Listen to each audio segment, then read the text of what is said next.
प्रसिद्ध पुराना चौरेश्वरी मंदिर दसरीघट्टा, तिपटूर तालुका, तुमकुर जिला, कर्नाटक में स्थित है।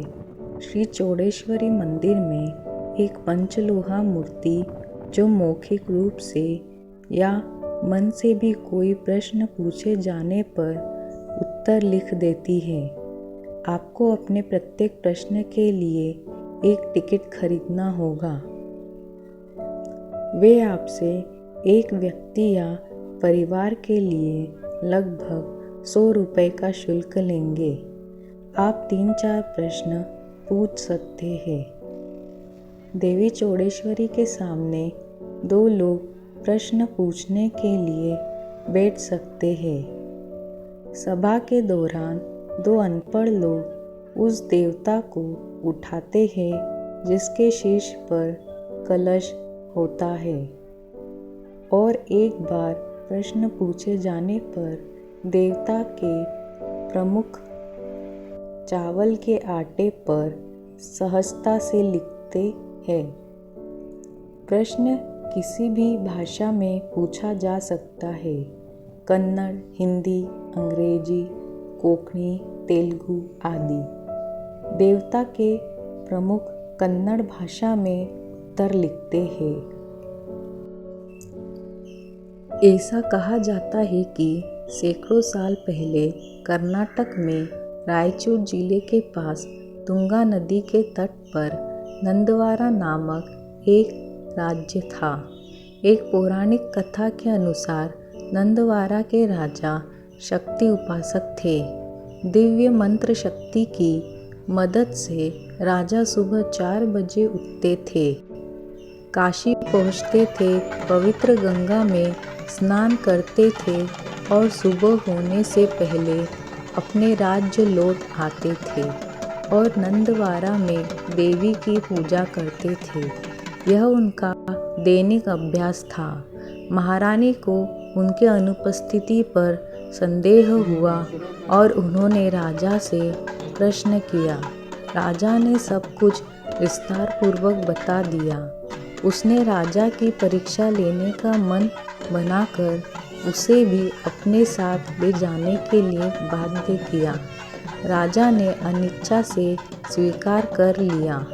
अगले दिन वह उसे अपने साथ काशी ले गए। काशी में रहने के दौरान रानी का मासिक पाठ्यक्रम चलता था। इसका प्रभाव राजा पर पड़ा और उनकी मंत्र शक्ति नष्ट हो गई, क्योंकि वह हमेशा की तरह अपने राज्य में लौटने में असमर्थ था। राजा बेचैन और चिंतित हो गया।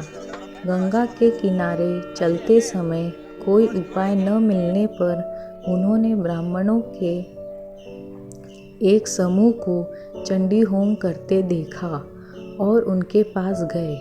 ब्राह्मणों ने उनकी बेचैनी के कारणों को समझते हुए राजा को वचन दिया कि वे प्रतिदिन उचित समय पर भगवान सूर्य को आर्घ्य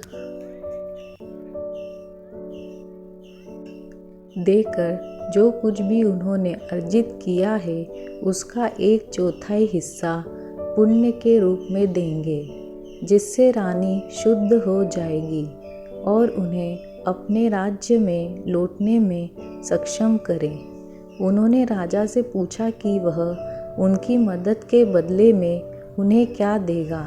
राजा ने उनसे वादा किया कि जब भी वे उनके पास आएंगे तो वे उन्हें धार्मिक कार्य करने के लिए जहांगीर देंगे।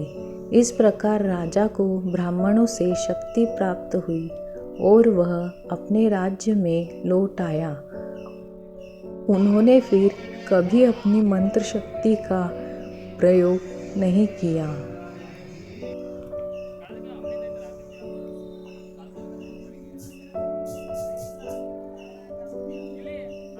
साल बीतते गए। काशी में भयंकर अकाल पड़ा। ब्राह्मणों को राजा का वादा याद आया। वे नंदवारा गए और उनसे मिले। उन्होंने उन्हें उनका वादा याद दिलाया। राजा अपना वादा पूरी तरह भूल गया था। उसने ब्राह्मणों को अपशब्द कहे और उनकी नाराजगी मोल ली। उस दिन के बाद से राजा के सभी प्रयासों का नकारात्मक परिणाम मिलने लगा। ब्राह्मणों ने श्री चौड़ेश्वरी की पूजा की और उनसे राजा के वादे के अकेले गवाह के रूप में नंदवारा आने का अनुरोध किया। देवी ने वैसा ही किया जैसा वे चाहते थे। राजा को अपनी गलती का एहसास हुआ। उन्होंने देवी और ब्राह्मणों से क्षमा मांगी।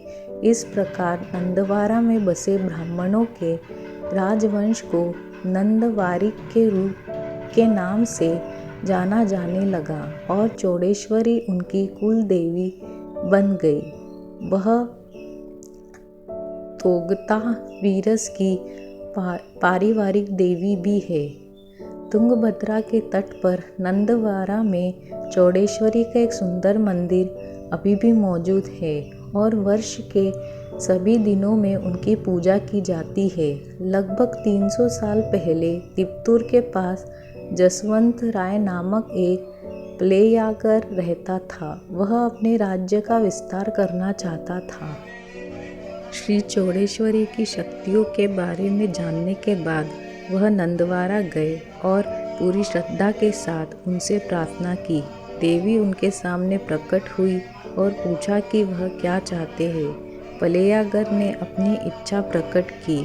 उसने उससे अनुरोध किया कि वह उसके सभी अभियानों के दौरान एक रक्षक के रूप में उसका अनुसरण करे। देवी इस शर्त पर सहमत हुई कि वह अपनी पसंद के स्थान पर स्थायी रूप से रहेगी। प्लेयागर ने अपने अभियान जारी रखे और एक के बाद एक राज्यों पर विजय प्राप्त की। इस तरह मार्च करते समय देवी एक समतल भूमि पर आई जो सुंदर घाटियों और पहाड़ों से घिरी हुई थी, जिसमें वन भूमि के हरे भरे टुकड़े थे। देवी ने वहीं रहने का फैसला किया और तदनुसार प्लेयागर को सूचित किया। इस स्थान को जसवंत राय नगर के नाम से जाना जाने लगा। उसी जसवंत राय नगर को अब दसरीघट्टा कहा जाता है। यदि यह वीडियो आपको पसंद आई हो तो वीडियो को लाइक करें, शेयर करें, कमेंट करें और आगे आने वाली वीडियोस को देखने के लिए चैनल को सब्सक्राइब करें।